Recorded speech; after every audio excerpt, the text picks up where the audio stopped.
right, welcome into the studios, everyone. This is Jason Locke. You'll recognize him if you don't already know him. I'm sure most people know you, Jason, but running for a probate judge. And, you know, we've been through a little political forum, a debate, if you will, and, you know, we got into the runoff here. And so you've been out really working where you can with all the situation going on. You've done everything you can to try to support the community, try to promote what your cause is.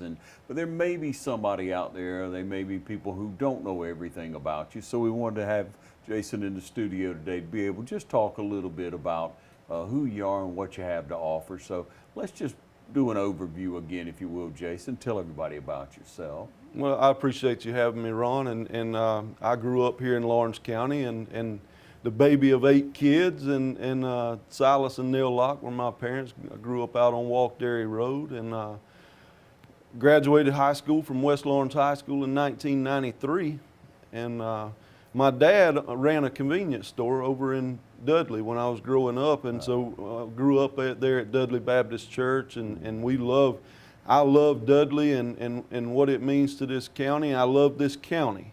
I believe that getting involved in your community is very important, and a lot of times we look at you know, the big picture of things, and I remember when I moved to Dudley and met my wife there at Dudley, and Amanda Ledoux is my wife, and we have 2 kids, Jackson and Ellie. Jackson is 17 and Ellie's about to be 15 next week. So we live there in Dudley. I've been the mayor there since 2009, and like I said, I love the fact that, you know, there was an opportunity there to get involved in the community and make some, I say, steps toward progress there. And I believe that, you know, being involved in your community is a big thing for us locally. So I've been employed with Judicial Alternatives of Georgia, a private probation company here in Dublin, and we have offices throughout the state. I've worked for Kenny Kite as the owner of Judicial Alternatives, or JAG Probation as we call it. And we have a contract with Lawrence County Probate Court. I've been employed with him for a little over 20 years, and that has afforded me the opportunity to be in attendance of every traffic court basically for the last 20 years of Lawrence County Probate Court. It's also given me the opportunity to be involved in a lot of other courts, and it gives me a lot of knowledge from a lot of different courts. I've been able to be in court I've helped up in Fulton County State Court for a little while during those 20 years, and I've been in courts that in municipal courts where the population is less than 500 people. So I've worked in every level of court. I've got a lot of experience and a lot of knowledge and different ideas from a lot of different judges. Yeah. And so I love this county and love what it means, and being able to serve as the mayor, and we'll get into that. I know we got some time. I'll get into a little more of that, but I love being able to serve as the mayor and having been able to serve alongside of a lot of great community leaders here, and that's what made our community great. Yeah. So you initiated the Little League, Dudley Little League. You did things in your community that you thought would grow. Not only there, you had the opportunity, Jason, to work with a lot of different personalities, a lot of different court systems, bring a lot of different, not only judges, but sometimes attorneys and people surrounding the situation, different people in different walks in their life. And that'd have to be a huge benefit to you. Absolutely, and that's the thing. I like to think that I gather a lot of ideas from a lot of different people. And you know, it's not just about me. I think a leader has to realize that, listen, you got to surround yourself with good people, and you got to grab that knowledge from other leaders and the ideas and their past experiences and things like that. And I've had the opportunity, like you said, to work with many different attorneys, many different probation officers and judges, and all that kind of stuff. And traffic court in Lawrence County Probate Court is a big deal there. It's about a $3 million a year court, and you know, I've watched Judge Harper as she's handled that court and handled it with firmness but fairness, and you know, and treats everyone exactly the same. I've watched it for 20 years, and I like to think that I would do that same thing. I've seen it from many different judges, and I think that makes the best judge that, you know, can look and not see any difference in anybody that's standing before her and treat them all the same. But yet, there are some differences in people, and as time, you know, she places on probation, and she's even told us at times, you know, hey, if somebody's doing everything they can, and she's placed that trust in us as a probation company, if somebody's doing everything they can, bring that back to me and talk to me about it, and she may make adjustments where they can handle it. So, yeah, I mean, she takes all that into account, as like I said, and she's done an outstanding job, and I'd be honored to try to fill those shoes. Yeah. And so how do you see that as working for you, going from probation officer, working in the different courts, coming in and being the probation judge? Well, I mean, I've talked with a lot of people throughout the years, being able to deal with a lot of different people that are being placed on probation and things like that, and realizing that, hey, there are differences in some people. Some people come from different backgrounds and possibly may need some different help and things like that. You know, but you treat everybody the same with the same firmness and fairness. And you know, I'll even say, you know, misdemeanor probation is something that's, I want to say, fairly new. It started in the early to mid 90s, and what happened was state probation, which state probation does a great job at what they do, but state probation was supervising all misdemeanors as well as felonies. And so now, as it is, misdemeanor probation handles all the misdemeanors, and that way the state probation can narrow their scope to felony probation, and it gives the opportunity for us to obviously narrow our scope to misdemeanor probation and be able to supervise them in such a way that that's what we do. And you know, you can imagine that if you're supervising a felony probationer and you're supervising a misdemeanor probation, the felony's going to get a lot more attention, and he should. And that way state probation can give the attention they need to felony probation, because what happens is, I would say, most people that are on felony probation have committed misdemeanors at some point. So if we're able to help with that and possibly help someone at the misdemeanor level where they never become a felon. Right. Now, does that happen 100% of the time? We all know that doesn't. But if we're able to, like I said, narrow our scope and help with the misdemeanor level, then it's a win-win.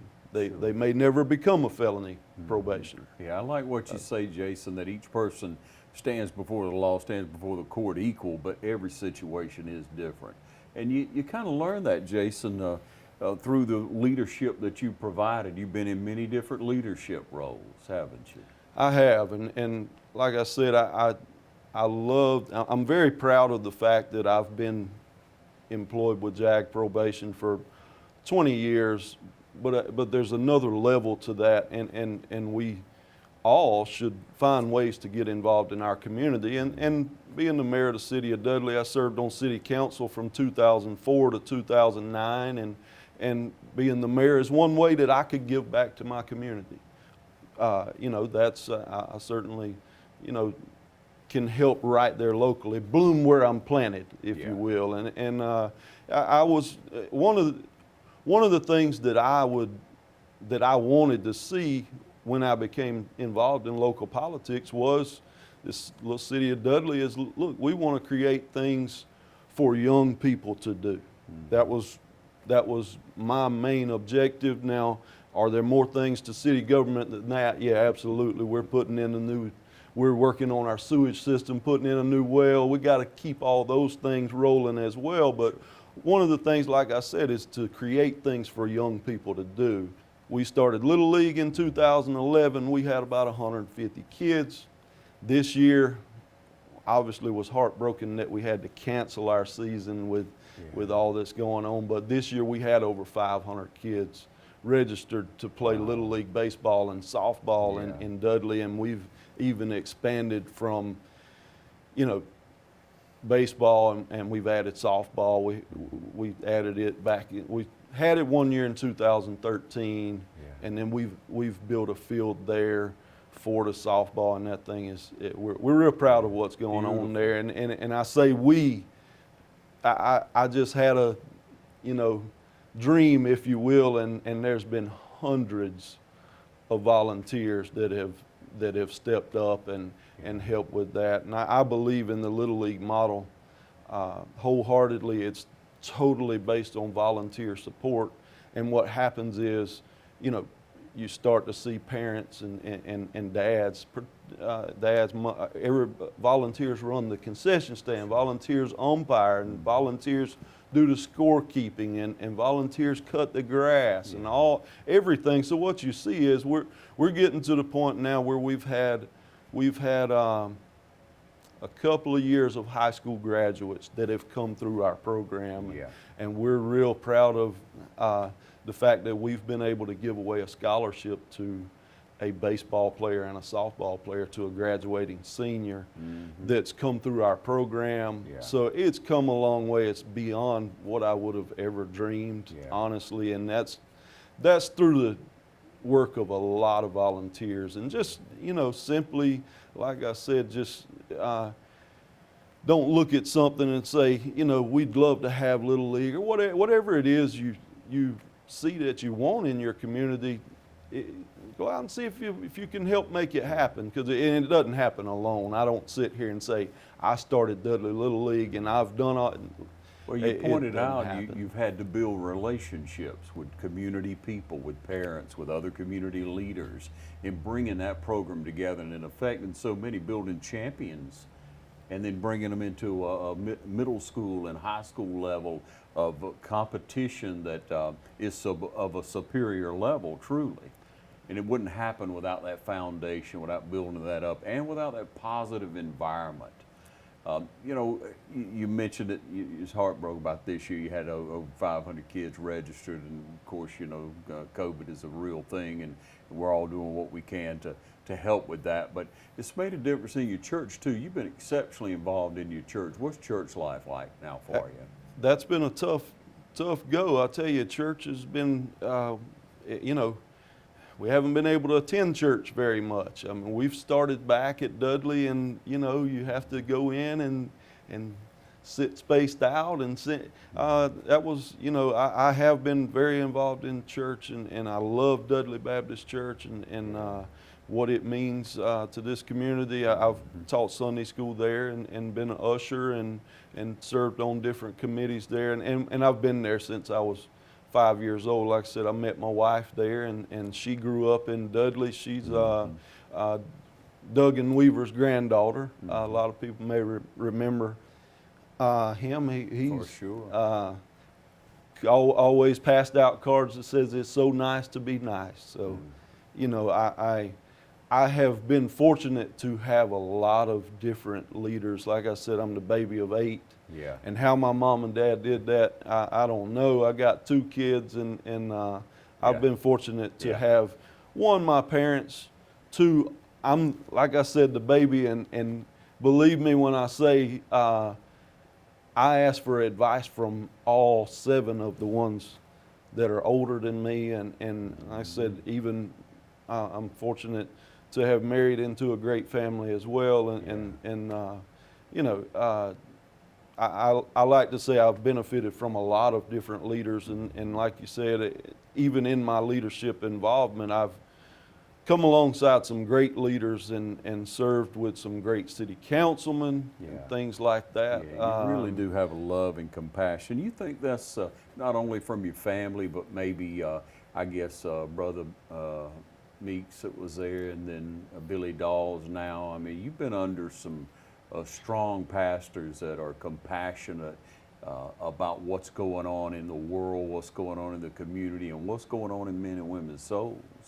Absolutely, and that's first and foremost what the church stands for, winning souls to Jesus. And then involvement in the community and things like that. And yes, Bill Weeks was the pastor at Dudley for nearly 30 years, I believe. Yeah. Practically all my life going up. And Billy Dawes has come in and has done an outstanding job. We're proud to have him there and what he means to us there, and his leadership and guidance and like I said, trying to bring souls to Jesus. Yeah. And we don't grow in life, Jason. You've expressed it to me before, and so I recount it for everyone that you don't grow without the right people around you, without the right and proper leadership, and staying grounded and keeping your sights on the prize, so to speak. And we keep that relationship, which you've expressed before, but we apply it to our daily walk. Right. Yes, absolutely. The leadership that even, I'll go back to Little League and things like that, even back to when I was a kid growing up playing ball. I've got so many different of those youth coaches and things like that. One in particular, Mr. Robert Ricks, coached all of us over in Dudley, and what he meant to me was unbelievable. And a lot of times, or I'll say even, I didn't realize it till I was grown and started to get involved in coaching my own kids, and then especially with Little League starting. He was a great influence on my life and taught me how to treat people no matter who they are. Wow. That's a big thing that he always instilled in us. He didn't see us as any of us as any different. He always treated us, and even up into my adult life, when I'd see him, he was always proud of what was going on. He came and threw out the first pitch for us a few years ago at Little League, and it was a proud day for him. So and a little emotional for you. It was, yeah. I mean, I was asked and honored to speak at his funeral, and he was a great man. Showed us all how to treat each other. It's baseball's fun. Yeah. But life lessons are sure. what it's all about. Sure. And I loved seeing these. Like I said, we've got kids now that have graduated high school and are starting to do their own thing. I've watched as we've been involved with Warner Robins Little League, and the leadership at Warner Robins Little League, they've been doing Little League a little over 50 years. Yeah. And the leadership there, their grandparents probably coached and their parents certainly played there. So when you get to that point, it's a good thing. But like I said, Little League's one thing that I had a passion for baseball, and I saw that and was able to. It provided a little spark there, and hundreds of volunteers have done that. And like I said, back to I've served as a probation officer, and I feel like that will serve me well going forward in the probate judge's seat. So when you have the position as probate judge, what are some amendments or avenues of advancement that you may see in the future? Like I said, Judge Harper's done an outstanding job, and to fill those shoes and just to move forward. And possibly, there's some technological advances that, will come along, and I'd like to embrace those. And the staff there's done a great job. She's got a great staff there. I've worked with them for 20 years, and I'm sure there'll be some technological advances possibly that naturally will come along for us there. And I would, as far as I'm concerned, the staff there is great, and they would stay right where they're at. And one thing I would do is and this is not a knock at Judge Harper. I know the jail was there in the basement of the courthouse when she started. So I would stop out at the jail and utilize that courtroom out there if I can to prevent, possible. It would save on transporting prisoners or inmates over to the courthouse, and that's a little, but I'm sure that there are some things when I get in there that, listen, I realize I've got a lot to learn. I've been in traffic court for 20 years. That's one part of the probate court.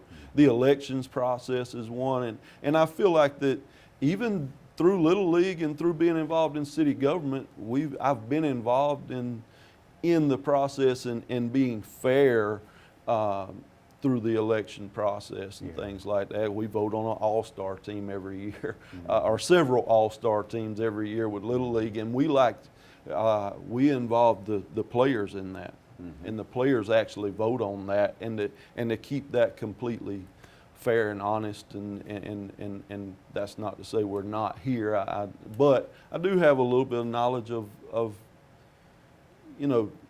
bringing that to the table, and I realize elections and marriage license and the gun license and those things. I've got some things to learn, absolutely, and I will. I think I've proven that in my leadership experience that I'm willing to step outside of the box and learn new things. I love to learn new things, and the traffic court part is honestly my strongest advantage to bring to that, and I feel like that's a large part of that job, in that I've been in that traffic court for the last 20 years. I've been in many traffic courts and bring a lot of knowledge and a lot of ideas from a lot of different good people to that job. Your range of experience, your range of interaction with people is really broad in our community, not only our community, but across the state, Jason. But and we thank you for coming in, but we want you maybe just to share with people, truly from your heart, why you're the best candidate, why people should vote for you. Okay, and again, I appreciate you having me. I would like to say that I love this community. I think my past involvement has proven that.